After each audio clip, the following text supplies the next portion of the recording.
सलात सजोनी हूं नमाज सजन दे सिर ले कयम अल्लाह के लाज याद हुई मुंह में कमी या रंगिया जो राज जह जानियते हो नाज सो मोहबुन मिलियो महरसा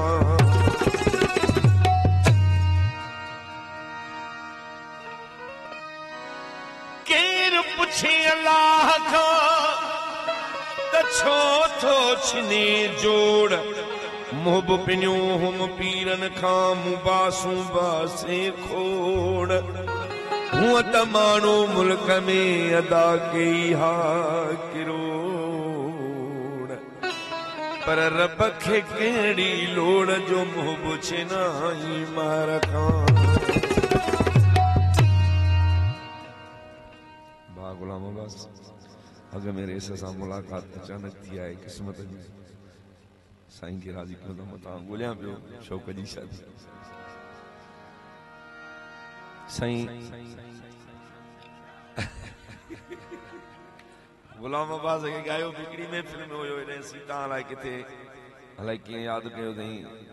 शौक जी शादी वारो गीत वरी तो गायो कोने अज याद कयो आ साईं बुधायूं था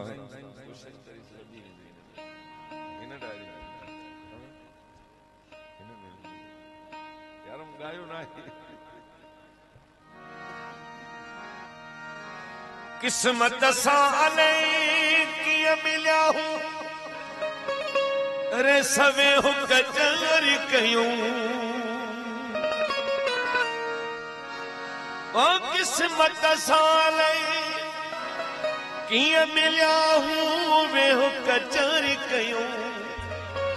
जिया भा अब्दुल गफूर जी ने खुशी में जो काफी सारा दोस्त किस्मत सा मिलिया हूंदा किथां किथां कही आया हूंदा ईअं ई महबूब जी मुलाकात महाराज सां थी वञण जूं आयूं आ रही त भाई अर्ज कयो हयातीअ ते कहिड़ो भरोसो अॼु त जव ते वेही कचहरियूं कयूं ऐं दोस्त अॼु आया के ॻाल्हियूं कर मूं सां मां सुभाणे मता हुजां न हुजां थी सघे थो विछोड़ो मौत ॾींहुं फैसला को भला कंदे कंहिंसां किस्मत सां अले कीअं मिलिया हूं वेहो कचहरियूं कयूं ओ वेहो कचहरियूं कयूं सुभाणे तूं वञ जा ओ सुहिणा सुभाणे तूं वञ जा अरे सुभाणे तूं वञ जा ओ ढोलण सुभाणे तूं वञ जा किस्मत सां अले कीअं मिलिया वेहो कचहरियूं कयूं ओ वेहो कचहरियूं कयूं सुभाणे तूं वञ जा ओ सुहिणा सुभाणे तूं वञ जा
अज तठव ते खिलूं